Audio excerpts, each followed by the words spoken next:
알면 알수록 좋다. 놀고 먹으면서도 지적이고 싶은 욕심쟁이 당신을 위한 잡식 팟캐스트 지지익선 지금 시작합니다. 고고싱. 안녕하세요 여러분. 안녕하세요. 안녕하세요. 이 세상에 속지 말자 내가 짱이다 안내입니다. 낙관적 현실주의자 김범래입니다. 정답은 없다 내가 찾은 답만 있을 뿐 앤서입니다. 지구가 멸망해도 일기를 쓴다 똘기입니다. 근황을 좀 얘기를 해야겠죠? 왜요? 다 알고 있는 거 아닌가요? 저희가 네이버 메인에 지지익선 아. 에피소드가 하나 걸렸습니다. 이것도 자랑하고 싶어가지고 입이 근질근질 하나 보네. 이게 저만 좋은 네. 일인가요? 본인이 제일 신난 것 같은데. 너무 신나. 짜릿해. 저희가 미니 지지익선으로 진행했던 3월에 진행했던 7대 불가사의가 네이버 스쿨잼 메인에 떴습니다. 와우. 축하합니다. 예. 축하한다. 감사합니다. 전국 초등학생들이 범례의 목소리를 들으면서 지식을 음. 습득하는 그러게 말이에요. 아주 좋은 기회네요. 네, 이 스쿨잼이라는 이 탭이라고 해야 되나요? 코너가 초등학생들을 위해서 있는 그런 코너라고 해요. 거기에 이제 7대 불가사의라는 에피소드가 약간 큐레이팅이 돼서 4월 9일자에 메인에 올라갔고요. 기분이 좋습니다. 기분 좋아 보이시니까 저희도 기분이 좋네요. 저도요. 범래님 나중에 초통령 되시는 거 아니에요? 제2의 도티 이렇게 해가지고. 신난다. 빨리 유튜브 채널부터 개설하자. 난 그런 목소리를 낼 수가 없어요. 상상했어. 자, 오늘도 후원 먼저 읽고 시작하도록 하겠습니다. 유전자 가위에 시드락 포에버님께서 3,000원, 부동산 불패 신화에 시드락 포에버님께서 3,000원, 그리고 뉴스브리핑 6회부터 10회까지 시드락 포에버님께서 1,000원씩 후원해 주셨고요. 우주의 패러독스에 시드락 포에버님께서 2,000원, 을지마사님께서 4,000원, 5555님께서 200원, 힘내라 최라님께서 500원, 그리고 뉴스브리핑 11회에 힘내라 채나님께서 500원 후원해 주셨고요. 저희 공식 후원 계좌로 마크님께서 10만원, 그리고 해분행님께서 만원 후원해 주셨습니다. 감사합니다. 감사합니다. 와. 마크님? 마크님께서 10만 원이요? 네, 마크님께서 10만원. 10만 원. 이게 지지익선만 청취하시는 분들은 갑자기 마크가 누군데? 라고 얘기할 수 있는데, 이제 그 안내님께서 다른 채널에 이제 게스트란다. 패널로 참석을 하고 계신데, 네. 거기서 같이 하는 동료죠. 동료분. 그렇죠. 네. 그리고 예전에 그 교양 팟캐스트 운영하셨던 분이기도 하고. 오로지. 네. 오로지의 수장이었던 마크님이 저희 2주년 특집이라고 10만 원을 쏴주셨더라고요. 와, 대박이다. 네, 감사합니다. 너무 감사했어요. 너무 감사드립니다. 감사합니다. 그 마크님이 마크의 지식서재라고 운영하고 계시거든요. 유튜브. 네. 다음에 저희도 후원을 쏘던가 하도록 하겠습니다. 그리고 항상 정기 후원해주시는 에나닉님 감사합니다. 감사합니다. 이번에 참 우주의 패러독스가 후원이 많아요. 그러니까 10,000원도 막 있고 그죠? 너무 감사했어요. 왜 이렇게 많이 그때 우리 앞에 무슨 얘기 했었나요? 당신을 좋아하는 분들이 많은 거 아닐까요? 근데 이번에 유난히 많잖아. 유난히 많은 거 아닐까요? 아니면 뭐 재물은 관련해서 부적 같은 거 쓰셨어요? 최근에? 아니요? 그런 건 아니시고요. 아니면 그런 거 아니야. 앞부분에 제가 좀 풀이 죽어 있었을 때가 이때인가요? 그 욕 때문에? 이땐가? 그것 때문에 약간 네. 힘내라고 보내주신 건가 싶기도 하고. 그런 건가요? 어쨌든 너무 감사해요. 네, 감사합니다. 바로 댓글로 넘어가 보면 이번에 그 제가 우주편을 좀 오랜만에 다뤘잖아요. 예전에 우주 얘기랑 과학 얘기를 많이 했었지만 또 최근에 오랜만에 다뤘는데 윤재윤님, 을지마사님 저가 우주 컨텐츠 할 때 되게 좋다고 댓글 남겨주셨어요. 그래서 너무 감사했어요. 근데 여기서 또 웃긴 댓글이 하나 있었는데 저는 이거 보고 너무 웃겼어요. 여러분들이 한번 들어봐요. 제가 꼬아서 듣는 건지. 유튜브에 인성한 님이 저는 안내님이 우주나 물리 이야기할 때가 가장 좋아요. 역시 영문과 출신답네요. 이렇게 남겨주셨는데 이게 너무 웃긴 거예요. 어떻게 이게 후려친다는 건가? 라는 싶기도 하고 재밌었어요. 역설 화법을 사용하신 거 아니에요? 그걸 모르겠어요. 주제가 역설이라서 그걸 모르겠어요. 댓글도 그렇게 다신 거 아닌가? 그런 걸 수도 있고. 근데 너무 웃겼어요. 약간 재치 있다는 생각이 좀 들었어요. 저도 우주의 패러독스 편에 담긴 유튜브 댓글인데요. 릴리스프님이 오랜만에 뵙는 것 같은데 코로나 백신 후유증으로 며칠 사경을 헤매다 돌아왔습니다. 이렇게 남겨주셨습니다. 고생하셨네. 예. 그러니까. 아프지 마세요. 그 백신 맞으시고 나서 약간 후기 같은 것도 댓글로 달아주시면 좋을 것 같아요. 그리고 저도 우주의 패러독스 댓글 중에 하나인데 유해세소님이 케플러 역설 관련해서 우주 탐사가 가능할 정도로 고도화된 문명은 필연적으로 핵 에너지를 자유자재로 쓰게 되는데 그럼 자기들끼리 싸우다 다 죽었을 거다라는 가설도 있대요. 이거 읽고 나서 왠지 약간 그럴듯하다. 이미 다 멸망했을 수도 있겠구나 하는 생각이 들더라고요. 을지마사님이 댓글을 달아주신 건데 저희가 이때 그 우주의 패러독스 때 2주년이다 막 이렇게 처음에 이제 축하하면서 시작을 했는데 을지마사님이 안내님 처음 방송하실 때 모습이 더 좋습니다. 흐흐. 기운 내세요. 왜 웃어요? 이게 뭐가 웃겨요? 아 이게 너무 훈훈한 댓글인데. 그러니까 처음 방송하실 때가 더 좋다는 얘기잖아요.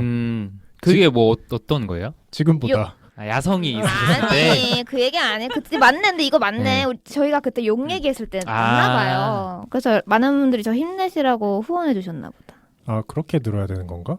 그거 같은데 처음 욕할 때가 더 좋으니까 기운 내시라고? 그냥 처음이 더 좋았다는 얘기 아닐까요? 그쵸? 무슨 말인지 갑자기 궁금해지네요. 그리고 이제 이걸 뭐라고 읽어야 되는지 모르겠는데 OOZZUU님께서 우주의 패러독스를 듣는데 과학 전공자는 없나요? 뭔가 수학이 빠진 설명 때문에 말이 계속 돌고 도는 느낌이더라고요. 라고 달아주셨고 그 다음 댓글에 발제자가 주제를 제대로 이해하지 못하고 이야기를 하고 있다는 느낌이에요. 라고 달아주셨는데 이걸로 뭐 안내님한테 뭐라고 하려는 게 아니라 뭐라 했잖아요 방금. 하려는 게 아니라 일주일 내내 이 댓글 읽어진 게 생각이 날 거예요. 사실 저도 좀 아쉬웠어요. 이게 저희가 이제 좀 생생한 리액션 혹은 그런 걸 위해서 발제자가 어떤 내용을 얘기할지에 대해서 조금 모르는 상태로 와요. 근데 조금 알고 갔으면 좀 더 저도 이해를 좀 더 잘했을 거고 아마 청취자 여러분들한테 좀 더 이해하기 쉬운 방향으로 얘기가 흘러가지 않았을까 하는 아쉬움이 조금 있었던 회차이면서도 패러독스니까 이렇게 어려워하는 게 맞는 건가라는 생각도 들기도 하고 그런 생각이 들었던 댓글이었습니다. 제가 발제자인데 제가 얘기를 해야 되지 않을까요? 저는 첫 댓글은 되게 눈썰미가 좋으시다 생각했어요. 첫 댓글 과학 전공자가 한 명도 없잖아요. 그쵸. 그게 좀 티가 났었던 것 같아서 저는 두 번째 댓글 같은 경우에는 이제 발제자가 이해를 못한 것 같다라고 하셨는데 저는 이거는 좀 반발심이 좀 들더라고요. 살아있네. 왜냐면은 과학 에피소드는 이해 안 하고 할 수가 없어요. 발제를. 맞아요. 그리고 이해가 잘 안 된 에피소드는 저도 아는데 그때 에피소드는 그래도 공부를 많이 하고 왔었어서 근데 좀 제가 부족했었던 건 인정을 하고 다음에 좀 더 완성도 높게 오도록 하겠습니다. 네, 오늘 주제는 또 오랜만에 안느가 준비를 했습니다. 제가 지난번 두 편에 이어서 패러독스를 두 개를 진행을 했었는데요. 첫 번째 패러독스가 우주 패러독스. 조회수가 어마무시해요 지금. 유난히 느낀 건데 이 지직선 청취자분들이 우주를 좋아하시는 것 같아요. 맞아요. 우주와 하늘, 이 세상 만사에 대한 이야기를 좀 좋아하시는 게 아닌가. 두 번째 패러독스는 물리학의 패러독스였고요. 그거는 또 1편만큼 조회수가 좀 안 나와요. 그리고 오늘 또 제가 패러독스 편을 준비를 했는데 오늘은 논리학의 패러독스. 입니다. 그래서 오늘은 그때처럼 좀 과학 얘기 거의 없고요. 약간 머리 굴려야 되는 패러독스들이에요. 그래서 여러분들이랑 오늘 같이 대답을 해보면서 지금 들으시는 분들도 내가 생각하는 정답은 이건 것 같은데 라고 참여하실 수 있는 발제가 될 거니까 재밌게 들어주시면 되겠습니다. 확실히 참여하는 재미라던가 생각해보는 재미는 지난 편들보다 오늘이 좀 더 있을 거라 생각이 됩니다. 그럼 바로 시작하도록 할게요. 오늘은 이제 여러 가지 패러독스 혹은 딜레마 뭐 이런 애들을 준비를 했는데 좀 병렬 구조로 하나하나씩 깨나가면서 진행해 보도록 하겠습니다. 첫 번째는 여러분들이 이름은 무조건 들어봤을 그리고 기본적인 어떤 형식도 다 들어보셨을 것 같은데 바로 죄수의 딜레마예요. 들어보셨죠? 죄수의 딜레마. 지직선에서도 언급이 됐던 것 같은데. 뭐 이름은 언급됐는지는 모르겠지만 다룬 적은 없어요. 맞아요. 저는 대학 시절에 이게 똘기의 딜레마로 불렀을 정도로 제가 요거 관련된 문제를 그렇게 굉장히 우유부단했어요?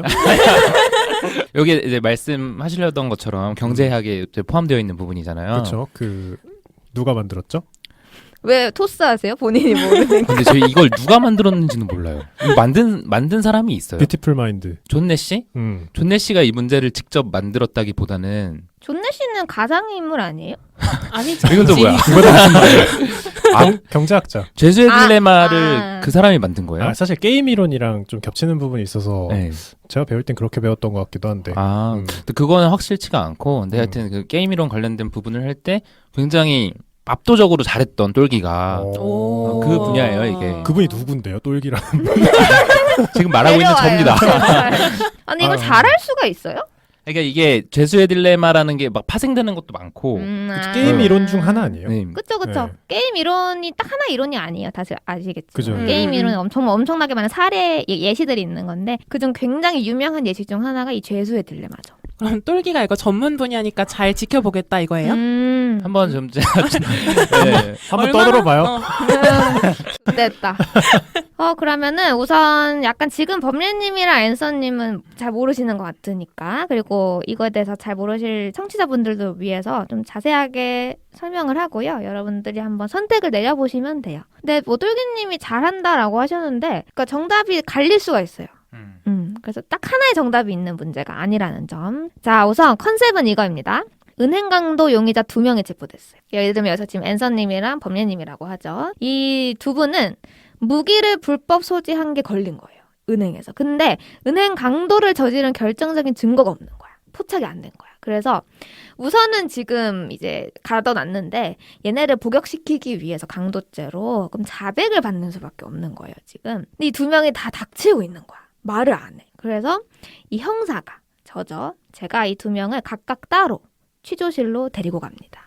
앤서님을 딱 불러요. 앤서님 여전히 고개를 떨구고 말을 안 하고 있는데 만약 이대로 당신 둘 다 모두 계속 침묵을 하면 증거 불충분으로 은행 강도죄에 대해서는 처벌할 수 없을 것이다. 그 경우 두 사람의 형기는 불법 무기 소지의 죄로 1년만 살고 나오면 돼요. 또 불법 무기 소지는 한 게 맞으니까. 근데 만약 두 사람 모두 자신의 강도죄를 자백하면 둘 다 5년을 받아요. 그리고 이제 제안을 하는 거죠. 만약 공범이 계속 침묵하고, 그러니까 여기 앤서님 입장에서는 범례는 계속 침묵하고, 앤서님이 자백을 한다. 사실 저희 강도했습니다. 강도짓 했습니다. 그러면 앤서님 석방이. 근데 범례는 10년 살아야 돼요. 그러니까 이 범례한테도 마찬가지. 이해되시죠? 이제 끄덕끄덕이지 마시고 오디오로 참여해 주세요. 그래야 좀 활기가 돌아요. 네네. 끄덕끄덕. 지금 약간 죄수 상태 돼가지고 말을 못하고 있었어. 말해도 되나요? 숨이 확 막혔어요. 그리고 형사는 같은 이야기를 당연히 범례님에게도 했고 이 상황에 놓인 2명의 용의자에게 가장 이득인 건 이제 서로 계속 침묵을 해서 그냥 1년씩만 살고 나가는 거. 이게 이득이겠죠. 그러나 만약에 나는 침묵했는데 내 공범은 자백을 했다. 그럼 내 공범만 나가고 나는 10년을 살아야 되는 엄청난 리스크가 생기게 됩니다. 이러한 상황을 우려해서 두 사람 모두 자백할 경우에는 어떻게 되냐면 5년, 5년씩 사는 거예요. 이 둘 중에 무엇을 선택하는 것이냐, 이게 바로 죄수의 딜레마라는 것이고요. 미국의 수학자 엘버트 터커가 1950년에 고안한 것입니다. 그래서 이 죄수의 딜레마 상황은 그러니까 침묵할 거냐 자백할 거냐, 이거 둘 중에 하나를 골라주시면 되는데 이게 어느 쪽을 선택하는 것이 진짜 합리적인가, 이거에 대한 거는 답이 없어요. 그러니까 통일된 견해가 지금까지는 없습니다. 연구자들 사이에서도. 그럼 여러분들이 선택을 하시면 되는 거예요. 다시 한번 정리를 하면 나는 침묵했는데 상대방도 침묵한다. 그럼 우리 둘 다 1년. 나는 침묵했는데 상대방이 자백한다. 그럼 나만 10년. 나는 자백했는데 상대방은 침묵했다. 그러면은 어떻게 되는 거죠? 난 석방. 그렇죠. 근데 쟤는 10년. 10년. 나는 자백했는데 쟤도 자백했다. 그러면 둘 다 5년씩. 여러분들 어떻게 할 거예요? 침묵할 거예요? 자백할 거예요? 그 지금 범행의 파트너가 앤서님인가요? 아, 사람이 중요하구나. 중요하지. 네, 앤서님이. 얘기해야죠. 얘기하신다고? 왜? 앤서가 하자고 했어요. 아까 난 자백할 거다. 앤서가 하라고 했다고. 저는 가족이라면 좀 생각이 달라질 것 같긴 한데 그게 뭐 같이 범행을 한 동료다. 그러니까 범행을 위해서 뭉친 사람이다. 그러면 얘기를 하는 게 훨씬 이득이 아닌가요? 왜요? 왜냐면 얘기를 안 할 경우 내가 선택할 수 있는, 처할 수 있는 상황은 1이나 10이잖아요. 하지만 내가 얘기함으로써 얻을 수 있는 건 0과 5잖아요. 기대값으로 보면 0과 5가 훨씬 작잖아요. 근데 이렇게 똑같은 생각을 동료가 하고 있지 않을까? 그래봤자 5년이잖아. 그래봤자 5년? 10년보단 5년도 나은 길지 거지. 않아? 그러니까 최악은 아니다. 5년이어도. 그렇죠, 그렇죠. 근데 저는 앤서님이 동료라면은 말 안 할 것 같죠? 왠지 침묵할 것 같은 타입이잖아요. 그럼 난 석방이잖아. 진짜 너 개쓰레기다. 와, 개쓰레기다. 생각해봐요. 상대방은 침묵할 것 같다 그랬잖아요. 네. 맞아, 그럼 자백해. 아니 앤서님 생각도 해야죠.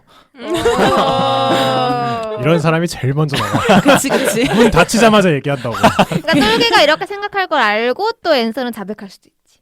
아, 아, 이러려고 내가 지금까지 평판을 쌓았다. 그럴 수도 있죠. 저는 근데 말한 것처럼 성향상 좀 침묵할 것 같기는 해요.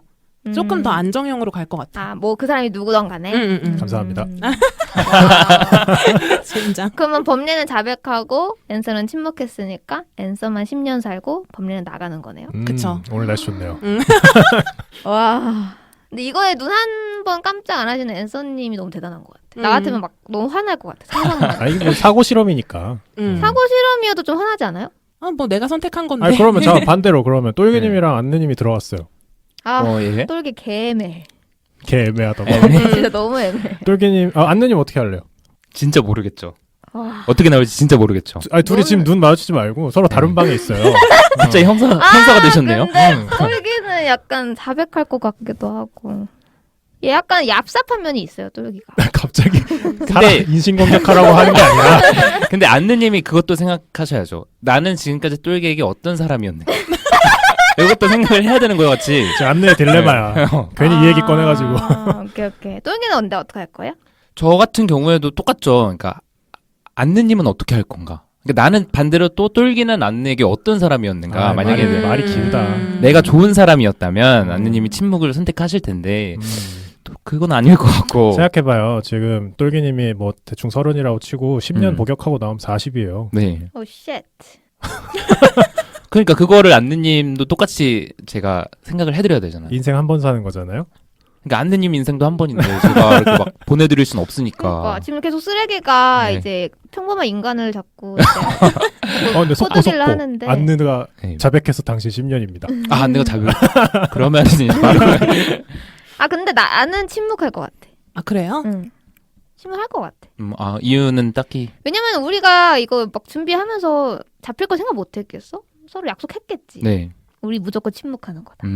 그러지 않았을까? 그게 더 근데 불안해. 약속이 무슨 의미죠? 아 왜냐면 이게 형사가 제시한 내용이 참 그래요. 그러니까 나만 자백하면 내보내주겠다. 이게 참 사람 빡치게 하는 거지. 이래서 안느도 결국에는 10년을 살게 되게 된대. 그러면 너 앤서님이랑 왜? 너 자백해? 저는 뭐 다행히 뉴스브리핑 답은 계속 정해져 할수 있죠. 하냐고. 답은 처음부터 정해져 있었어요. 아, 진짜 자백할 것 같아 너는? 뭘 그렇겠지? 아, 이게 그렇게 중요한 얘기인가요? 아 궁금해서. 언니님 진짜 몰입하신 것 같아요 지금. 그러니까. 저는 침묵을 했을 것 같아 사실은. 아, 아닌 밖에 것 나와서 같은데. 나 지금 10년 산 것 같은데. 따뜻한 햇빛을 받으면서 안느는 왜 못 나왔어요? 그러면 침묵. 자, 이 죄수의 딜레마가 살짝 이제 바꿔서 이거 생각하기 좀 어려우신 분들에게 조금 살짝 이제 컨셉이 바뀌어서 나온 문제가 하나 있어요. 그것도 좀 알려드릴게요. 이거는 조금 더 단순해요. 자, 이제는 카드 게임을 하는 거예요. 카드 게임을 하는데 이제 1대1로 서로 협력이냐 아니면 배신이냐 이런 걸 가려내는 카드 게임을 하는 건데 그 결과에 따라서 상금이 달라지는 거예요. 받을 수 있는 상금이.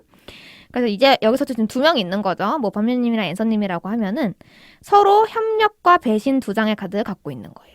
상대방과 그리고 그러니까 앤서님과 범죄님 모두 협력을 하거나 뭐 배반을 하거나 둘 중에 하나가 배신을 하거나 협력을 하거나 이렇게 되는 건데 그러니까 여러분들이 낸 카드가 2장이 될 거 아니에요. 그 카드 조합에 따라서 상금을 나눠줄 건데 그게 어떻게 되냐면 범죄님과 앤서님 모두 협력 카드를 낸다. 그러면은 2 사람에게 3만 원씩 주어집니다. 상금. 둘 다 모두 배신을 낸다. 그러면은 2 사람에게는 1만 원이 주어져요. 각각 1만 원씩. 한쪽은 협력을 내고 한쪽은 배신을 낸다.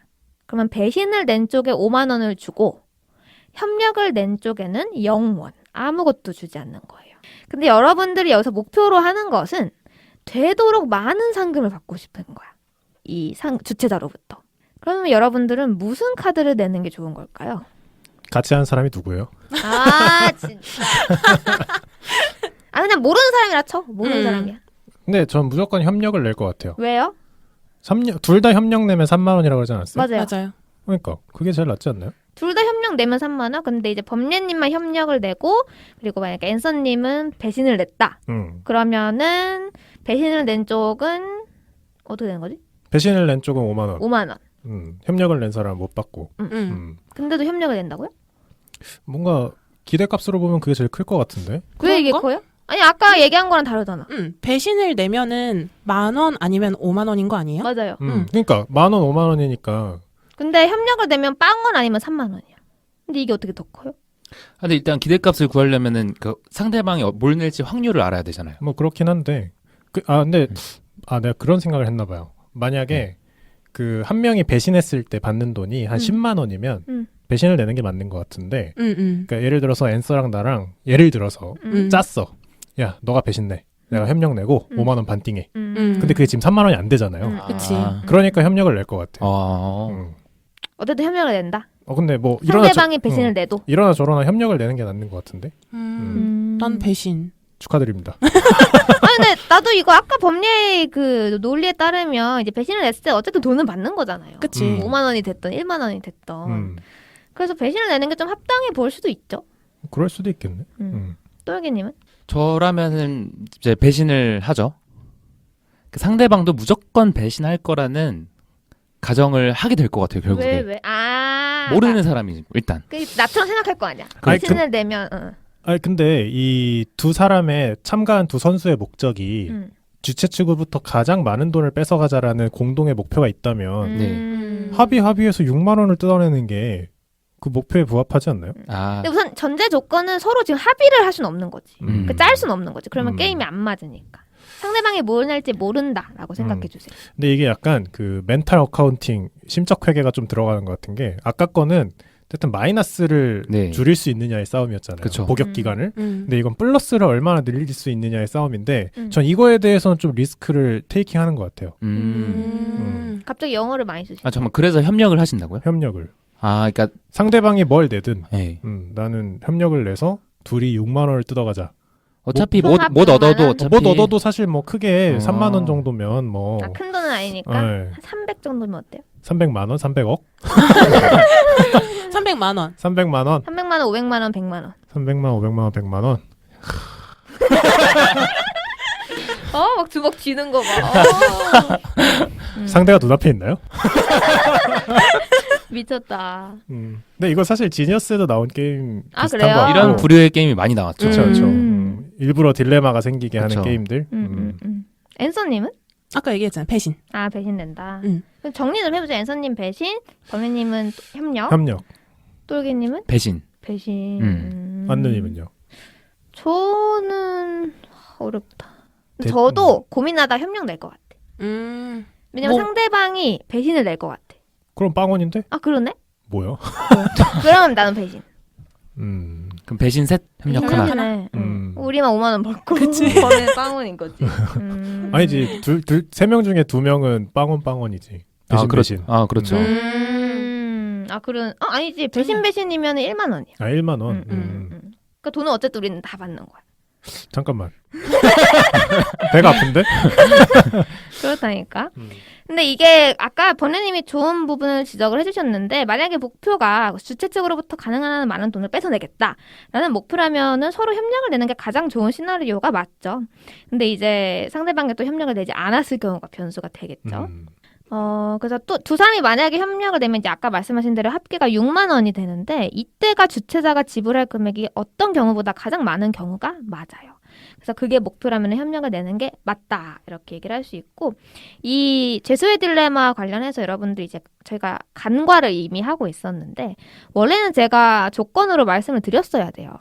뭐냐면 죄수의 딜레마도 마찬가지인데 보복의 가능성. 죄수의 딜레마에서 가장 큰 변수가 바로 뭐냐면 이 사람이 10년 살고 나왔을 때 날 가만히 둘 것이냐. 이게 또 저희를 괴롭게 하는 변수가 되잖아요. 여기서도 마찬가지예요. 만약에 이 머니 게임을 되풀이를 할 수가 있다면 우리가 또 할 수 있는 거야. 마지막이 아니라면 또 할 수 있는 거야. 그러면은 여러분들의 선택은 뭐 바뀌나요? 바뀔 수도 있어요. 바뀔 수도 있죠. 어떻게? 협력으로. 아니 안 바뀔 것 같아. 왜? 왠지 뭔가 상상이 딱 되는데 안느랑 만약 나랑 게임을 했어. 근데 내가 협력 내는데 안느가 배신을 냈어. 다음 판이야. 근데 안느가 저번에는 아까 내가 조금 미쳤던 것 같은데 이번에는 진짜 협력 낼 거야. 김범래 나 못 믿어? 나 못 믿냐고 이러면서 그리고 또 배신. 그럼 범민님은 뭐 낼 거예요? 내가 만약에 그렇게 나 못 믿어 이랬어. 아니 난 언제나 이제 수학적인 계산하에 6만 원이 제일 큰 돈이다. 아 협력을 또 어. 내는 거야. 그래도 왠지 그런 느낌이 있을 것 같아. 여러 번 게임을 하더라도 뭔가 복역 기간이 10년이 되는 건 정말 좀 몸에 상해를 입을 정도의 보복이 두려움이 있을 것 목숨에 같은데. 이제 부지가. 근데 뭐 돈 먹는 돈 정도는 게임이라면 뭐, 그쵸. 이거를 이제 1984년 미국에서 이 협력과 배신 게임 있잖아요. 이거를 컴퓨터끼리 반복하는 콘테스트가 열렸었대요. 그래서 막 전문가들이 프로그램을 만들어가지고 게임을 시킨 거야. 그래서 누가 가장 많은 상금을 받아갔는가 이런 콘테스트가 있었는데 신기하다. 결과가 있습니다. 가장 좋은 전략은 무엇이냐면 처음에는 협력을 내요. 범린이처럼. 근데 상대방이 배신을 냈다. 그러면은 다음 회에는 나도 배신을 내요. 그리고 상대방이 협력을 냈으면 다음 회에는 나는 협력을 내요. 이런 단순한 방법이야. 상대방이 낸 걸 내가 다음에 낸다. 이렇게만 하면은 상금이 가장 많이 쌓였다라고 합니다. 신기하네. 그러니까 한 이거를 뭐 한 번 하고 끝낸 게 아니고 한 100번, 200번을 해보니까 가장 많이 상금이 쌓인 쪽은 이러한 전략을 펼친 쪽이었다라는 거죠. 그래서 이거를 이용을 해서 TV 프로그램도 있었대요, 옛날에. 그래서 영국에서 그냥 이것만 계속 주구장창 하는 TV 프로그램을 만든 거예요. 그래서 이게 약간 볼만했나 봐요. 재미없을 것 같은데. 그런가? 골든볼즈라고 맞아요. 이게 유튜브에 있어가지고 궁금하시면 한번 찾아보셔도 괜찮을 것 같아요. 그 결승전만 모아둔 아마 그 클립이 따로 있을 텐데 거기서 마지막에 상대방이 배신을 선택했을 때 협력을 선택한 플레이어의 표정을 보는 게 아주 묘미입니다. 왠지 그거 본 것 같아요. 아마 유명해서 보신 그거야. 분들이 계실 거예요. 그 약간 버라이어티 이런 게 아니고 세트장에서 퀴즈쇼 세트장 같은 곳에서 맞아요, 맞아요. 서로 눈앞에서 마주 보면서 하는 그거죠. 맞아요. 본 것 같아. 여기까지가 죄수의 딜레마였습니다. 재밌네. 재밌죠. 다음은 이것도 여러분들이 정말 많이 들어봤을 거예요. 이름하야 뉴컴의 선택. 들어보셨나요? 뉴컴? 모르겠는데. 못 들어본 눈치네요. 처음 네. 들어보는 것 같은데. 자, 이거는 이제 가상 그 시나리오를 짜서 상상으로 선택을 해보는 건데 이제 먼 미래에 어떤 기계가 발명이 되냐면요. 인간의 뇌를 스캔을 해요. 스캔해서 이 뇌 활동을 완벽하게 완전하게 파악할 수 있는 장치가 생겼어요. 이 장치를 사용하면 여러분이 생각하고 있는 것 혹은 그러니까 무슨 뭐 선택을 내가 앞으로 내리겠다라던가 내가 앞으로 내릴 선택은 무엇이다 뭐 기억이나 이런 거 다 읽어낼 수 있는 거야. 그래서 모든 걸 읽을 수 있는 이 장치는 여러분들이 무슨 행동을 할지도 다 맞춰요.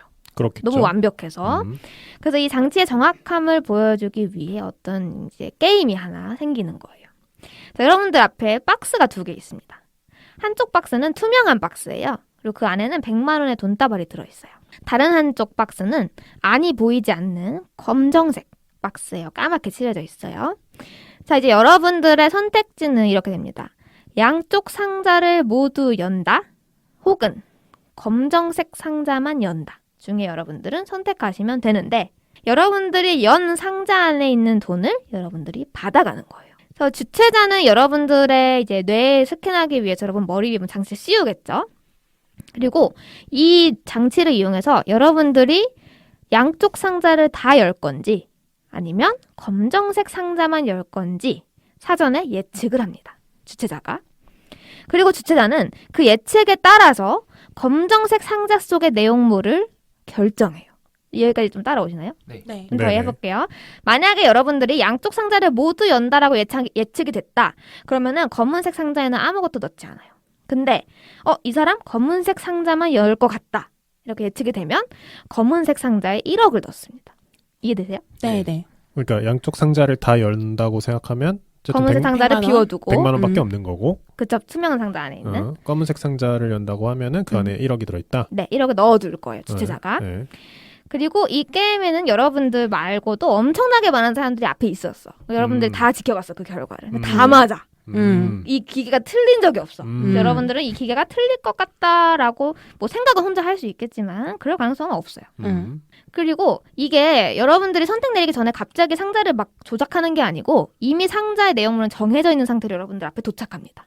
이미 우리 뇌가 다 스캔됐기 때문에 이해되시죠? 네. 그리고 여러분들 앞에 놓여진 이 2 상자는 아무도 건들지 못해요. 이 순간 이후로. 그리고 여러분들은 선택을 하는 거예요. 나는 양쪽 상자를 열 것이냐 검은색 상자만 열 것이냐. 이게 미국의 물리학자 윌리엄 뉴컴의 고안으로 탄생한 뉴컴의 패러독스입니다. 지금 여러분들 살짝 머리가 잠깐 약간 멈추신 분들을 위해서 자 여러분들이 만약에 나는 검은색 상자만 열겠다라고 생각을 한다면 무엇을 기대하는 거냐면 이 검은색 상자 안에 1억이 들어있을 것이다 라고 예상을 하게 되는 거죠. 아니다 나는 양쪽 다 열겠다라고 생각을 한다면 이 검정색 상자는 비어있을 거예요. 그래서 여러분들은 투명한 상자를 열어서 100만 원을 받아가는 거죠. 이해했어요. 생각할 시간을 좀 드릴게요. 근데 모르겠네. 난 무조건 검은색 상자 열어볼 것 같은데. 나도. 근데 이게 뭐가 문제냐면 만약에 여러분들이 검은색 상자를 열 거라고 이 사람들이 예측을 했어. 그럼 검은색 상자 안에 1억이 들어있겠죠? 네. 그치. 그러니까. 그럼 야 다 열면 되잖아. 그러니까. 그럼 100만 원이랑 1억 원이 다 나한테 오는 거지. 그러니까 여러분들이 그렇게 확신한다면 난 검은색 상자를 열 거야. 그럼 1억 원 지금 들어있는 거잖아요. 그럼 다 열면 되잖아. 뇌는 이미 스캔된 상태니까. 그러면 다 내가 가져가는 거지. 이렇게 되는 거예요. 이게 그래서 패러독스입니다. 그 100만 원을 한 9천만 원 정도로 올려주실 수 있나요? 9천만 원 너무 높다. 왜냐면 그런 경우라면은 여전히 검은색 상자를 열어볼 것 같아서. 검은 상자만? 네. 100만 원이면 낮죠, 너무.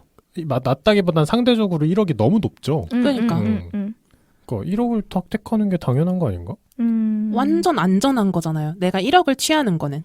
아니 근데 근데 100만 원하고 1억 원을 상대적으로 비교하는 걸 차치하더라도 100만 원이랑 값이 너무 낮아가지고 왜냐면 1억 원도 못 얻는 경우가 생길 수 있잖아요. 까딱 잘못하면. 네. 그렇다 하더라도 1억 원을 선택하는 위험을 걸 거란 말이죠. 그리고 내 뇌를 정확하게 스캔한 뇌라면 내가 검은색을 생각할 거라는 게 너무 명확하니까. 맞아, 그게 너무 명확하지 않아요? 그러니까 안 넣어놨을 거라는 거야? 넣어놨을 거라는 얘기 아니에요? 그러니까 넣어놨을 거니까 1억 원을 선택하는 게 그러니까. 완전 100% 정답 아니에요? 그러니까. 근데 이게 양쪽을 여는 사람들도 있어요. 그 사람들은 뭐냐면 1억 100을 받기 위해서? 그런 것도 있겠지만 나는 틀렸을 수도 있잖아. 만약에 나는 그러니까 100만 원은 지금 확실해요. 네. 저게 확실히 있어 내 100만 원이. 근데 검은색 상자에는 그거잖아. 1억 원이 들어있거나 안 들어있거나. 근데 내가 검은 상자 열었다가 안 들어있으면 어떡해. 이거를 걱정하는 사람들인 거죠. 그리고 만약에 내가 검정색 상자만 연다. 그러면 둘 다 열어가지고 난 100만 원에다가 뭐 1억까지 다 받아가야지 라고 생각하는 사람들도 양쪽 상자를 연다라고 고를 것이고. 그럼 여러분들은 지금 다 그거네요. 나는 무조건 검정색 상자만 연다. 무조건 검정색 상자만 여는 뇌를 스캔당하고 검정색 상자를 연다. 이게 너무 확신적이니까 분명히 그렇게 생각했을 것 같아. 그 스캔한 것도. 근데 이게 아니면 정말 짜증나겠다. 그치. 네 뇌는 그렇게 생각 안 하던데? 약간 이러면서 그치. 비어져 있던 만약에 거야. 비어 있었으면 이제 100만 원도 못 받고 그냥 가야 되는 거죠. 그 내 뇌가 자칫 욕심을 좀 더 부렸다면 그 검은색 상자 안에 아무것도 안 들어있는 거잖아요. 그러니까 그게 이거의 맹점인가? 왜 나는 확실하게 검은색 상자가 무조건 우월 전략인 것 같지? 그러니까 100만 원이 눈에 보이지도 않을 것 같아. 나 같으면은. 1억이 너무 커서. 1억이 너무 그죠? 크니까. 근데 만약에 여러분들이 지금 확신한 거잖아요. 검은색 상자에는 무조건 1억이 있어. 네. 무조건 있는 거 아니야 지금? 그러니까. 그치? 아니지. 내가 검은색 상자만 선택할 거라는 게 100% 확신이라는 거지. 이거는. 그러니까 그게 그러면 검은색 상자 안에 1억 원이 있는 거잖아요. 지금. 그치. 근데 나의 선택을 확신하는 거지. 이 뭐라고 해야 되지? 이 딜레마에서 내가 이길 거라고 확신하는 건 아닌 거죠. 근데 내가 100% 확신했다면 그걸 스캔한 컴퓨터가 그렇게 정해준 거 아니에요? 검은색 상자 안에 1억 원이 들어있을 지체자가 거라고? 검은색 상자 안에 1억 원을 넣어서 우리 앞에 놨겠지. 그러니까 두 개 다 열 필요가 없다는 거지. 결국엔. 그쵸. 너무 명확한 거야. 나는 검은색 상자에 1억 원이 있을 거라고 믿고 이거를 열면은 1억 원을 얻을 것이다 라는 거는 너무 명확해서 다른 건 별로 생각 안 해도 되는 것 같아. 근데 지금 이 딜레마의 설명의 맹점이 다들 그 기계를 굉장히 신뢰하고 있네요. 맞아요. 왜냐면 앞에서 다 맞는 걸 내가 맞아. 봤으니까. 완벽하다면서요. 근데 그럴 수 있는 거잖아요. 깠어. 검은색 너무 당연하게 선택했는데 아무것도 없어. 왜 아무것도 없어요? 그러니까 우리가 시뮬레이션 해봤는데 넌 양쪽을 다 열던데? 그렇게 얘기해도 사실 할 말이 없는 거잖아. 그치. 그렇긴 하죠. 왜냐면 내가 뭐 잃은 게 아니니까. 그런 의미에서 보면 이제 딜레마적으로는 그냥 눈앞에 보이는 100만 원을 가져가는 게 나을 수도 있다라는 그런 딜레마인 것 같아요. 근데 저도 그렇게 생각해요. 이게 100만 원이 좀 작아. 차라리 뭐 한 3천만 원만 됐어도 내가 검정색 상자를 선택하기로 마음 먹은 게 분명히 스캔이 됐으니까 검정색 상자는 무조건 지금 1억이 있고 둘 다 열어서 가져가는 거지. 이런 생각을 해볼 수 있는데 내가 아까 이런 생각을 했다라는 것도 스캔을 만약에 당했다면 그것까지 예측해서 또 검정색 상자가 비어 있을 수 있는 거지. 그러니까 원래 저렇게 생각하는 게 정상인 것 같은데 우리는 검은색, 검은색, 빨리 내놔. 아니 근데 이거를 만들어낸 그 뉴컴이라는 사람도 검은색 상자만 열어야 된다라고 생각을 했대요.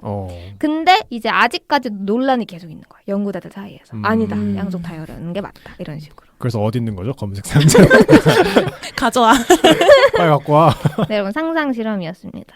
그래서 이게 참 애매한 게 뭐 이런 그러니까 결국에는 내 뇌가 스캔을 당했고 그러니까 여러분들 지금 내 뇌에 스캔 당한 거에 따라서 선택을 하는 거잖아요. 그러니까 지금 앤서님이 아까 선택 같은 경우에도 나는 분명히 검정색 상자를 선택해야 된다라는 거잖아요. 그렇게 생각을 했었으니까. 그런 거에서 오는 또 이런저런한 문제들이 있다라는 거죠. 여기서 또 갑자기 자유의사가 또 등장을 합니다. 우리에게는 자유의지가 있는가? 자주 등장하는 게스트죠. 만물 자유의지론. 등장할 때마다 난 이해 못하겠어.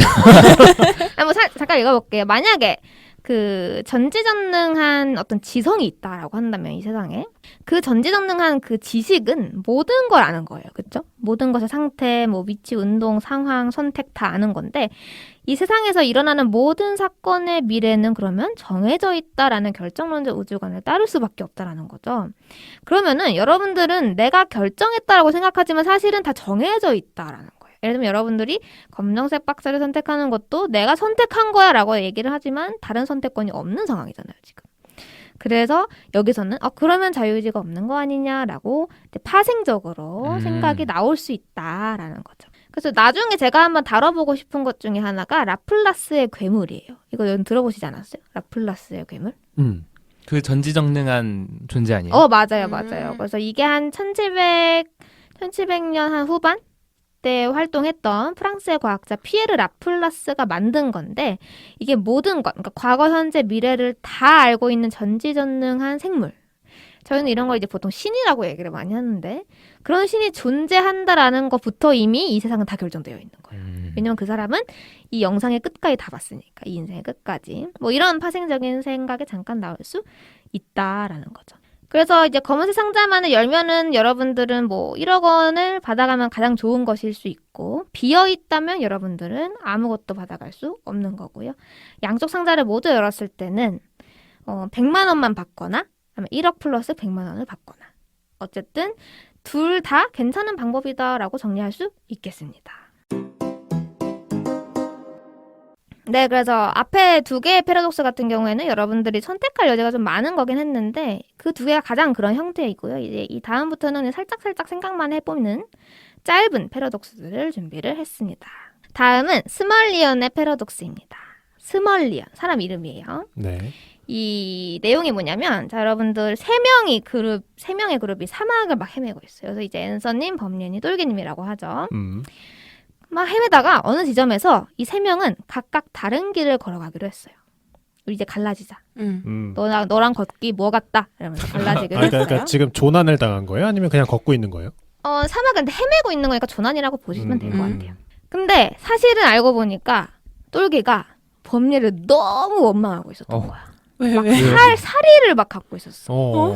그래서 헤어지기 전날 밤 똘개가 범례의 물통에 몰래 독약을 넣었어요. 와. 근데 이 독약은 색도 맛도 냄새도 없어. 그래서 먹기 전까지는 알아차릴 수 없고 먹으면 바로 죽어요. 너무 세가지고. 근데 한편 앤서도 범례를 원망하고 있었죠. 그래서 그 범례가 이제 헤어지고 나서 사막에서 물 못 먹게 하려고 그 물통에 구멍을 뚫어요.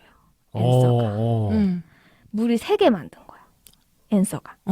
그리고 앤서는 당연히 똘기가 범례의 물통에 독약을 넣었다는 건 알지 못하죠. 그쵸. 향도 없고 뭐 아무 맛도 안 나니까.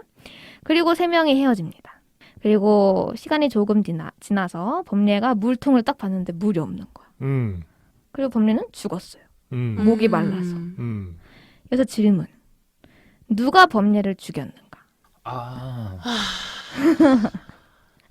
이게 고민할 건가요? 앤서가 죽인 거잖아요. 그런가? 그렇게 생각할 수 있죠. 아니 어쨌든 사인은 목이 말라 죽은 거잖아요. 음. 그러니까 물을 먹고 죽은 게 아니잖아요. 그쵸, 그쵸. 그쵸. 100대 0입니다. 근데 그치. 앤서 100. 좀 내가 느끼기에는 내가 지금 죄수라서 그런가? 약간 슈레딩거의 살인자 같아. 뭔가 내가 구멍을 안 뚫었으면은 이미 똘기도 살인자인 거잖아요. 그러니까 컨셉추얼하게 보면은 결국엔 똘기나 나나 둘 다 살인자인 거지. 동기가 있으니까. 그치, 그러니까 이게 생각을 해보면 오히려 이 앤서님이 법률님의 사망 시간을 늦춰준 거예요. 만약에 앤서가 구멍을 뚫지 않았다면 법률님은 진작 죽었지. 아, 그렇게 보면 안 되죠.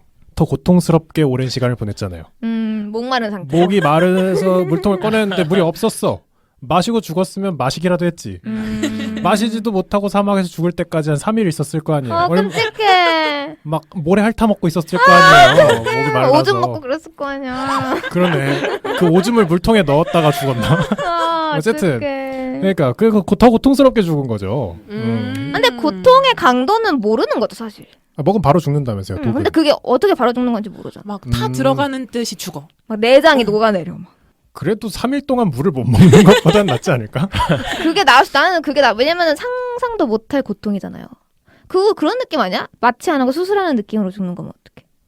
그러니까 뭐 고통의 강도는 어쨌든 자체하고? 확실히 알 수 없다라고 생각을 해보면 좋을 것 같고. 근데 우선 뭐 주어진 상황만 놓고 보면 어쨌든 사인은 물을 못 먹어서 목말라서 그쵸. 탈수 탈수. 증세로. 그러면 이제 범인은 앤서죠. 그쵸. 음. 그러니까 이럴 거면 앤서가 그냥 차라리 구멍을 뚫지 않았으면 더 그치, 빨리 그치. 죽어버렸을 텐데 저런 말도 안 했을 텐데. 그러니까 인생은 그렇게 호락호락하지 않으니까. 아깝다. 똘기님 가만히 있는 것 봐. 그래서 어떤 사람들은 뭐 그냥 범죄인처럼 당연히 앤서다라고 얘기할 수도 있고, 아니다, 앤서가 오히려 늦춰준 거 아니냐, 오히려 범죄 좀 더 오래 살게 해준 거 아니냐라고 생각할 수도 있고, 아니다, 둘 다 범인이 아니다라고 생각할 수도 있는 그럼 거죠. 누구예요? 그니까. 누가 죽였어? 내가 자살이란 얘기인가요? 그래서 이거를 과연 누구를 살인범이라고 단언할 수 있냐, 이런 질문입니다. 근데 이게 단순 손가락질이라면 뭐 50대 50으로 갈릴 수도 있겠는데 만약에 내가 배심원이라고 생각을 해보면 그치. 이거는 명백하게 앤서님 그런 것 같아. 죄를 받아야죠. 약간 법으로 이제 심판을 내린다고 가정을 하면. 그쵸.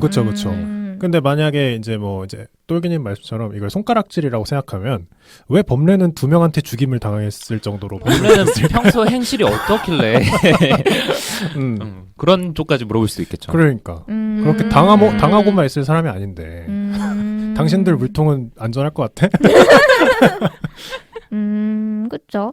근데 이게 참 애매한 게 똘기를 봤을 때 이 상황에서 똘기가 아무 죄가 없느냐, 이거는 또 전 다른 문제라고 생각을 해요. 그치. 왜냐면은 치사량 100%의 방법을 쓴 거잖아요. 그러니까 구멍을 뚫어서 물이 없게 만든 거는 상황을 어렵게 만든 거고 100% 죽지는 않을 수도 있는 거잖아요. 그치. 물을 가다가 찾으면? 물 찾을 수도 있는 거지. 근데 독극물을 넣었다는 거는 사실은 100% 죽이고자 하는 의도가 있었던 거지. 하지만 톨기가 앤서가 그날 밤에 구멍을 뚫을 걸 알고 있었다면 그걸 내가 알고 있었다. 그러면 또 얘기가 달라지죠. 무서워, 이 사람들.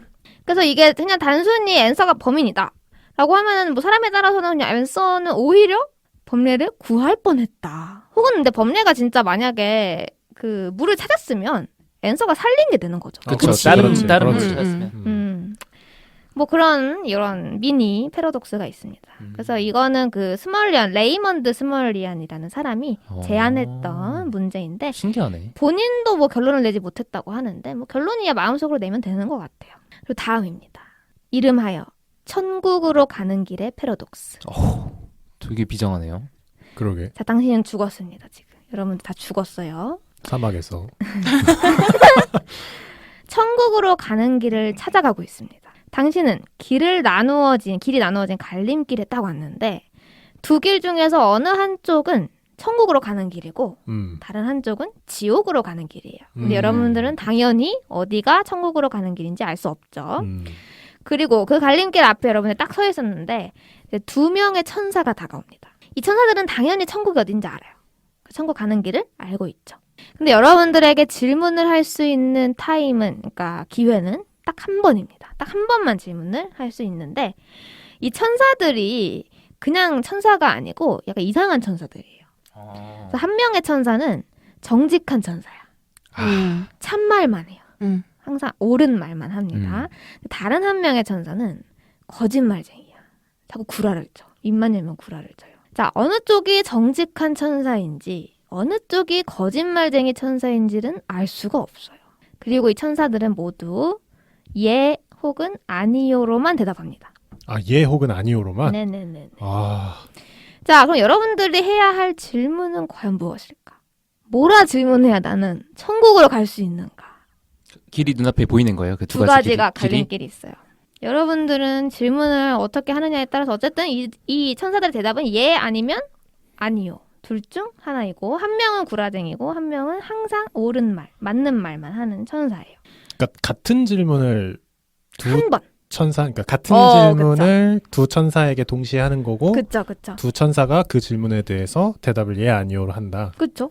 그러니까 단순하게 제가 이 A라는 길로 가면 천국으로 갑니까라고 물어본다면 분간을 할 수 없겠네요. 둘 다 예거나 둘 다 아니요가 나오겠지? 그치.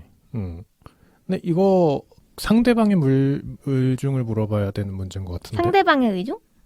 천사의 의견. 천사의 의견? 무슨 말이지? 내가 천국으로 가길 원합니까? 아니야, 뭐 이런 거. 그런 의중이 아니고, 이거 예 아니요라고 하니까 조금 아리송한데, 제가 이제 어렸을 때 들었던 질문은 그거였어요. 예 아니요가 아니고 그냥 자유롭게 대답을 할 수 있지만 어쨌든 단답형으로 대답을 한다고 하면 상대편 천사는 어디로 가라고 할 것 같습니까? 나 그것도 들어봤던 것 같아. 만약 그 진실을 말하는 천사한테 상대편 천사가 어디로 가라고 할 것 같습니까? 라고 하면 지옥문을 가리킬 것이고 거짓말을 하는 천사한테 상대편이 어디로 가라고 갈 것 같습니까? 라고 하면은 거짓말을 해야 되니까 똑같이 지옥문을 가리킨다는 거예요. 네. 그러면 둘이 가리키지 않은 쪽이 천국이다. 그거는 이제 제가 어디서 들어서 알고 있는데 이건 예 아니요가 아니니까. 그러면은 그러네. 그 똑같이 하면 안 되나요? 가리키면서 상대편 천사라면은 저한테 여기를 가라고 할 것 같습니까? 그럼 예 복잡하다. 아니요가 된다. 그러네. 그럼, 그쵸. 그럼 어떻게 되는 거야? 해봐. 그러니까 천국인 길을 가리키면서 어디든 상관없죠. 그럼 어디든. 우리지 우리가. 아무 길이나 앞에 두고 길 A를 가리켰어. 길 A를 가리키고 그 진실만 말하는 천사한테 예를 들어서 상대편 천사는 제가 이 길로 가라고 할 것 같습니까? 라고 하면 진실만 얘기해야 되잖아요. 만약 거기가 지옥으로 가는 길이라면 예라고 대답을 하겠죠. 그래서 상대방은 지옥에서 나쁜 온 사람이니까. 그럼 지옥에 온 천사한테 제가 이 길로 가면 상대편은 가라고 할 것 같습니까? 라고 하면은 아니요라고 얘기를 할 거지만 그거에 대해서 거짓말을 해야 되니까 똑같이 예라고 하겠죠. 예라고 하겠죠. 그럼 예가 나온 쪽이 지옥인 거죠. 근데 우선 이거는 잠깐만. 이거는 그 가정 중에 하나 잘못된 게 그 구라치는 천사는 지옥에 가는 걸 원하는 게 아니에요. 그냥 구라만 치는 거야. 둘 다 천사예요. 그럼 그렇게 하면 되지. 이 길로 가면 지옥입니까? 뭐 A를 가리키면서 A를 가리키면서 이 길로 가면 지옥에 가는 거라고 상대의 천사가 얘기하겠습니까? 천사들 이해를 못하고 그럼 천사가 뭐라고요? 과부하 다른 말을 해 걸려가지고 갑자기. 날개 피고 날아가 막. 어쨌든 뭔가 그렇게 하면 될 것 같은데. 그렇죠. 예 아니오가 아닐 때는 내가 정해주면 되죠. 그렇죠, 그렇죠. 하나의 선택지를 정해주면 되네. 그래서 정답 나온 거예요? 아직 검증이 안 된 것 같기도 한데. 맞잖아요. 맞아요. 돌려봐. 맞아요. 시뮬레이션 돌려보자. 지금 얘기한 게 맞아요. 그러니까 가리키면서 상대방 천사라면 내가 여기가 천국으로 가는 길이라고 안내를 해줄 것 같은지 라고 물어봐요. 그렇게. 그럼 해봐. 너가 네. 똘기님이 진실을 말하는 천사고 내가 구라를 치는 천사예요. 범인이 우리한테 물어봐. 네. 우선 똘기한테 물어봐야지. 우리 동시에 대답해야 되니까. 어차피. 뭐 길을 가르치면서 거기 어디예요? 천사들은 알잖아. 그치. 그러면은 이렇게 있어. 길 A가 천국이야. 그리고 A 물어봐. A를 가리키면서 네. 이 길로 가면 상대 천사가 천국 뭐라고 해야 될까? 뭐야 왜 보복이시죠? 정리가 안 돼. 천국으로 가는 길이라고 할 것 같습니까? 이렇게 해야 되나? 그렇게 해야 되나? 저한테 물어본 거예요? 다 정확히 물어보세요. 그러니까 천국 가는 길을 가리키고 똘기님한테 상대 천사가 이 길이 천국 가는 길이라고 할 것 같습니까? 아니요. 그리고 나는 잠깐 왜 아니오지? 왜냐면은 안느님은 아니요라고 말할 거잖아요. 나쁜 천사니까. 천국 가는 길이 아니라고. 그러니까 난 나쁜 천사 아니라니까. 거짓말만 하는 거짓말은 그게 나쁜 천사지 뭐. 그러니까 거짓말만 하는 천사니까 아니요라고 말하겠죠. 그치? 그러면은 옳은 말만 하는 천사 입장에서는 상대편 천사의 말을 그대로 전달해 줘야 되는 거니까 아니요라고 말을 하는 거죠. 아니 잠깐만. 그럼 나도 생각해봐. A 천국을 가리키면서 상대방 천사인 이 똘기가 이 길로 길을 천국으로 가는 길이라고 얘기하겠습니까? 아닌데? 뭐였지? 맞잖아. 맞아, 맞아. 천국 천국으로 가는 가는 길이냐고 얘기할 거 같냐. 응. 난 할 거 같잖아. 네. 그럼 난 아니요라고 하겠죠. 그쵸. 그럼 그러니까 아니오가 나왔죠. 아니오가 나왔으니까 그럼 그쪽이 맞아. 천국인 거지. 아니지. 똘기 거 다시 해봐. 똘기 걸 네. 다시. 아, 똘기 그쪽이 대답을. 지옥이구나. 다 해놓고 지옥 갈 뻔했네. 아니죠. 아니지. 아니지. 잠깐만, 똘기 대답이 나는 이상한 것 같아. 아, 저는 안느님이 그러니까 거짓말만 하는 천사가 아니오라고 말할 것을 알아요. 잠깐만. 그치, 왜냐면은 법리님이 나한테 A를 가리키면서 음. 여기가 천국으로 가는 길입니까? 음. 했을 때 나는 아니오라고 말하겠지. 아니요라고 하겠지. 근데 나는 옳은 말만 하는 천사니까 그 아니오라는 대답을 그대로 법례님한테 들려줄 거예요. 그죠? 그러면 아니오라고 말을 하겠죠. 그쵸? 그치. 그치. 법리님이 천국을 가리키면서 상대방 천사가 이 길이 천국으로 가는 길이라고 할 것 같냐? 응? 아니요? 그렇게 얘기 안 할 것 같은데? 라고 이제 똘기는 얘기하는 똘기는 거고 얘기하고 나는 그치 똘기는 글로 가라고 할 거니까 아니요? 라고 그쵸. 얘기해야 되는 그치. 거지. 거짓말을 해야 되니까. 그러니까 천국을 가리켰을 때 아니오가 나오고 지옥으로 가리켰을 때도 만약에 아니오가 나온다면 이 질문은 쓸모없는 질문이 돼버리는 거잖아요. 지옥을 가리켜 지옥을 가리키는 분이면 얘가 나오겠죠. 아 그래요? 해봐. 해봐요.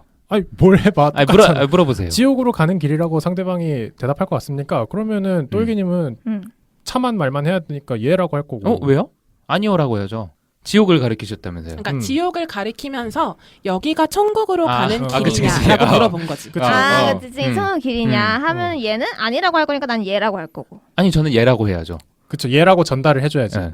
얘라고 전달을 해줄 거고 똑같은 논리로 안내님도 저한테 얘라고 할 거. 그러니까 어느 분을 가리키고 상대 천사가 이 길을 천국으로 가는 길이라고 할 것 같습니까? 라고 했을 때 아니오가 나오면 천국이고 얘가 됐네. 나오면 지옥이란 얘기 아니에요? 그런데 됐네요. 틀렸네. 맞아. 사실 이건 정답이 있는 건데 여기 이제 제가 참고한 책 이거 뉴턴지에서 참고를 한 건데 여기서 나오는 정답은 이겁니다. 이 길이 한쪽 길을 가리키면서 이 길이 천국으로 가는 길인가? 라는 질문에 대해서 당신은 예라고 답할 것입니까? 이게 질문이에요. 근데 해보자. 한번 더 해봐. 꿨네. 해봐. 오케이. 한번 A를 해봐요. 가리켜봐. 빨리. 네. 피곤하다. 이거. 천국 가는 길을 가리키면서 네. 똘기님한테 응? 이 길이 천국으로 가는 길인가? 라는 질문에 당신은 천국으로 가는 길인가라는 질문에 당신은? 예라고 대답하실 건가요? 그러면 참말만 또는? 하는 천사인 똘기는 얘라고 예. 하겠죠. 예라고 해야죠. 그럼 나는? 안내님한테 이 길이 천국으로 가는 길이라고 물어봤을 때 예라고 대답하실 건가요? 라고 하면 예. 아니요라는 아니요라고. 질문에 대해서 예라고 해야지. 예라고 해야 되니까 예. 얘가 나와서 천국이다. 그리고 그 B를 가리키면서 또 물어봐. 그럼 아니요가 나오겠지. 그러나? 왜냐면 그 옳은 말만 하는 사람이 우선 아니요가 나올 거고 아니요라고 대답할 거에 대해서 꼬아서. 예라고 얘기할 음. 거고 그 예에 대해서 아닌 거니까 아니요가 네. 나오겠지. 맞네요. 그래서 어쨌든 알 수 있다. 근데 법린이 말한 그러니까 그것도- 질문도 되게 정답이네. 이게 좀 더 쉽게 느껴져요, 저는. 그래요? 응, 나 응. 둘 다 너무 어려운 거. 근데 내가 그 상황에 처해 있으면 둘 다 얘든 아니요를 했어. 그래서 어디가 어디가 천국이지? 어디였지? 제가 뭐라 그랬죠? 그러니까 정확히 갈 수는 있는 거죠, 어쨌든. 그쵸. 네. 그러니까 뭐 예가 나오면은 근데 질문에 따라 다르죠. 예가 천국일지 아니요가 천국일지는 그 질문에 따라 다를 수 있는데 어렵다. 어렵다. 어쨌든 이거는 정답이 있는 질문이었습니다. 이번에도 좀 비슷한데 얘는 좀 되게 유명해요. 여러분들 아마 아실 것 유명하다고 같아. 악어의 딜레마. 아니 이거는 사실 악어가 항상 바뀌어요. 뭐 괴물일 수도 있고 뭐 상관없는데. 못 들어봤어요. 근데 내용은 들어보셨을 거예요. 어느 날 엄마와 딸이 강에서 보트 놀이를 하고 있었는데 딸이 보트에서 뛰어내려서 막 강물에서 막 헤엄을 치고 있었는데 갑자기 식인 악어가 등장합니다. 근데 이 식인 악어는 말을 해요. 끄덕끄덕. 말을 하는데 갑자기 이제 엄마한테 이렇게 얘기를 합니다. 악어가? 네. 악어처럼 해주세요. 아니요 그런 거 할지 몰라요. 자, 내가 지금부터 악어 같다. 내가 지금부터 무엇을 할지 너가 예측을 할 수 있다면 너의 딸은 무사히 돌려보내줄게. 오케이. 근데 너가 예측을 못하잖아. 그럼 난 딸을 바로 잡아먹을 거야. 네. 이때 뭐라고 얘기하면 될까요? 이건 유명하잖아. 나 처음 들어봤어요. 나도. 그런가?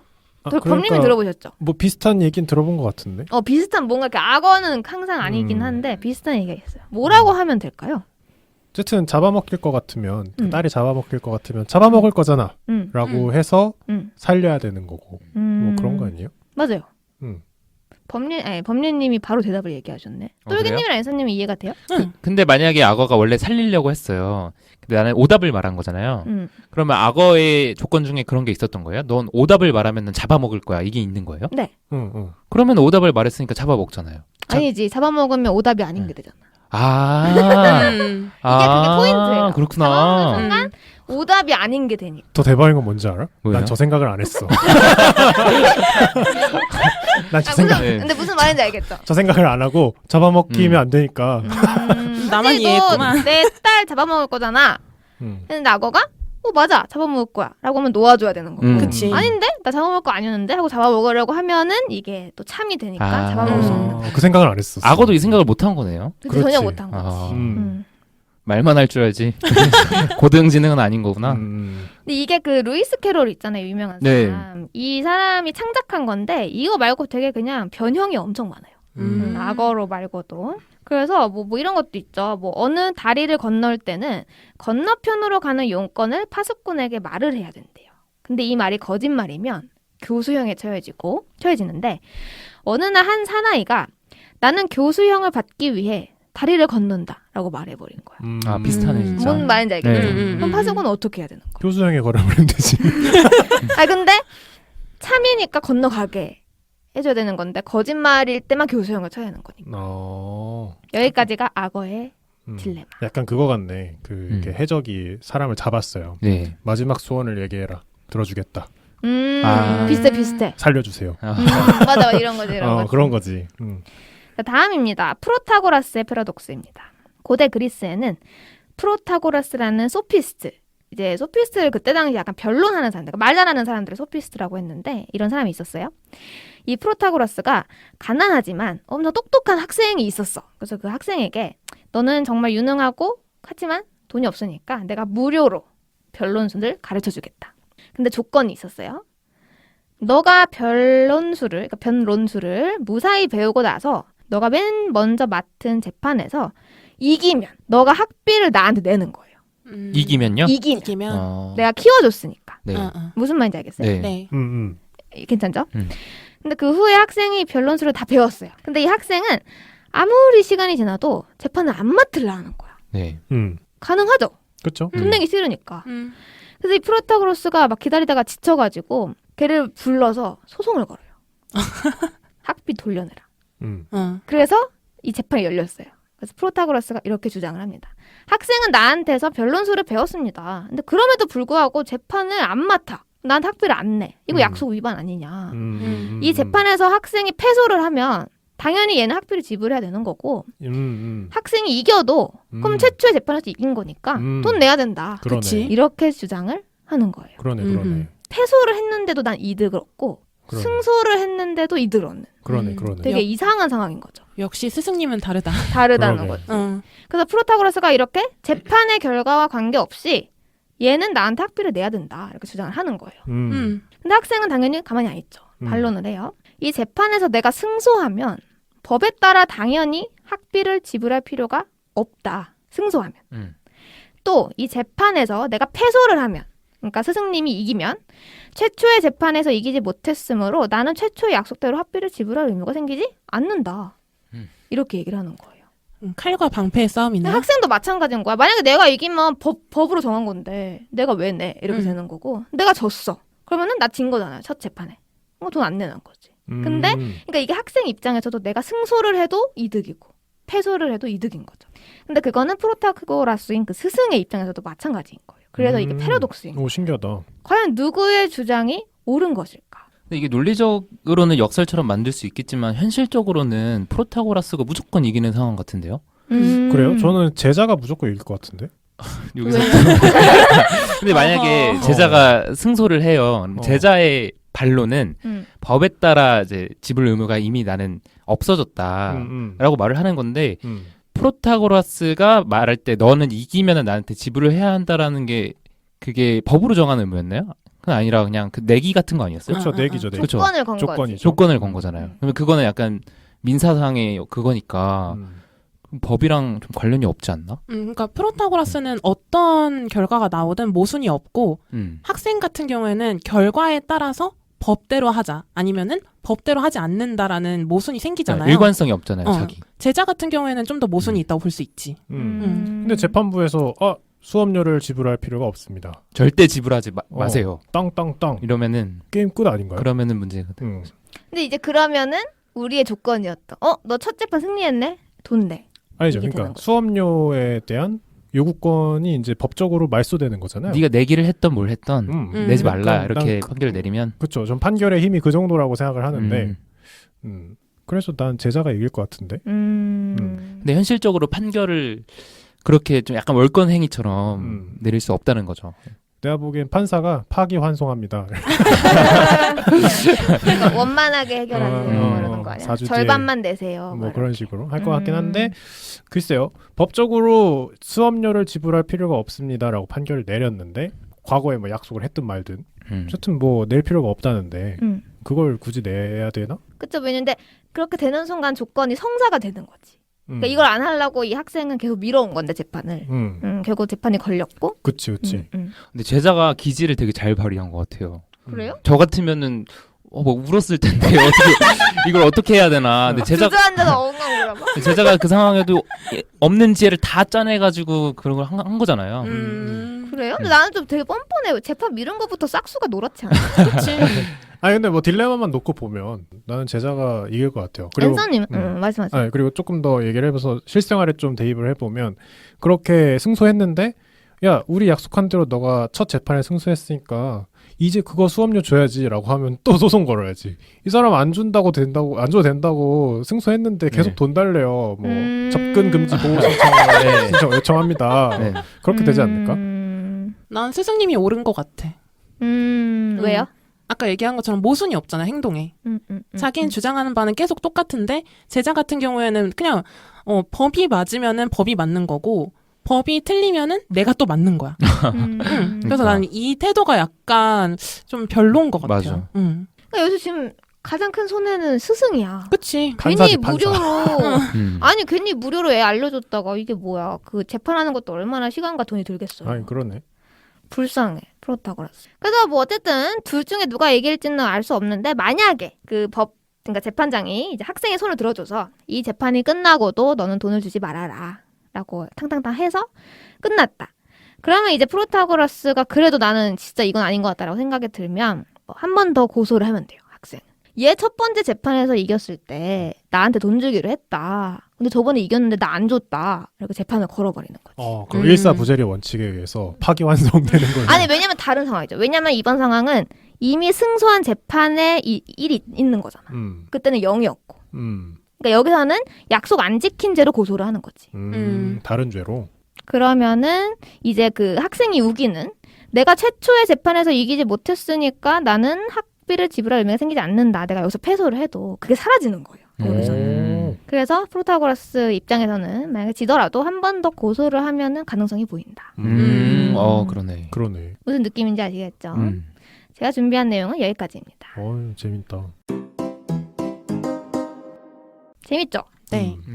막 그렇게 깊게 고민 안 해도 되고 그냥 좀 약간 머리를 살짝 음. 돌려보는 재미있는 시간이 아니었을까라는 생각이 듭니다. 다 같이 네. 검은 상자 안에 있던 1억을 들고 그거 아직도 생각하고 있었어요? 앤서님은 감옥에 10년간 드시고 범례님은 죽었고. 아 그러네 죽을만 하네. 엄청 죽었어. 사망해서 죽었고 또긴 울고 있어요 지금.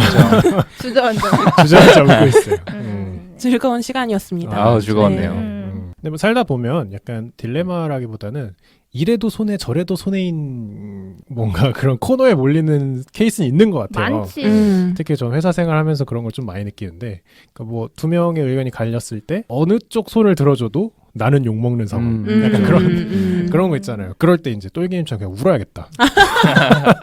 막 다리 풀리지 막 주저앉는 울면서. 나한테 이런 거 시키지 마세요. 이러면서. 근데 진짜 그럼 아무도 안 건드릴 것 같아. 이렇게 진짜 얘는 또라이다 이러면서 안 건드릴 것 같아. 근데 이제 뭐 딜레마라는 게 보통 이제 그 실생활에서는 한정된 자원에서 선택의 가지수가 여러 개일 때 이도저도 못하는 그런 상황인 것 같은데, 그래도 이렇게 해보니까 나중에 비슷한 뭔가 딜레마에 빠졌을 때 어떻게 하면 최선의 방법을 찾을 수 있을까? 진짜로 그쵸? 모르잖아요. 진짜 내가 앤서랑 범죄를 저지르다가 어느 날 잡혀갔을 수도 은행 있잖아요. 터져 죽고. 어, 그럴 수 있지. 그럼 난 출소야. 아니야. 우리 그래서 약속하자. 우리는 그거 자백하지 않기로. 침묵하기로 다 같이. 다 그냥 침묵하기로. 그럼 안느 빼고. 어. 네, 재밌었습니다. 네, 저도 재밌었습니다. 감사합니다. 안녕. 감사합니다. 감사합니다.